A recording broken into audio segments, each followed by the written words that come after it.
વાત કરીએ વડોદરાની તો વડોદરાના લક્ષ્મીપુરા પોલીસ સ્ટેશનની હદ વિસ્તારમાં ચોરીનો બનાવ બન્યો છે।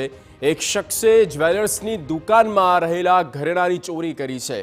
CS જ્વેલર્સમાંથી શખ્સે 12 લાખના ઘરેણા ચોર્યા।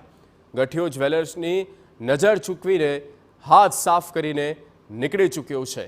સીસીટીવીમાં દૃશ્ય જોઈ શકાય છે જ્યાં શખ્સે ઘરેણા જોવાના બહાને ડબ્બામાં હાથ નાખ્યો અને જ્વેલરની નજર ચૂકવીને એક પેકેટ પોતાની હથેળીમાં છુપાવી લીધી।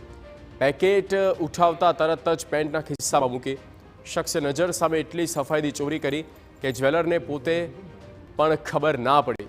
આ પ્રકારના તત્વો સામે પોલીસ કાર્યવાહી કરે તે જરૂરી બન્યું છે। ગઠિયાની આ પ્રકારની કરતૂત કે જે સીસીટીવી કેમેરામાં કેદ થઈ ગઈ છે અને હથેળીમાં સોનું આ જ્વેલર્સ રાખીને તેણે પાછળના પોકેટમાં તે સંતાડી દીધું અને આમ ચોરી કરીને નીકળી ગયો છે।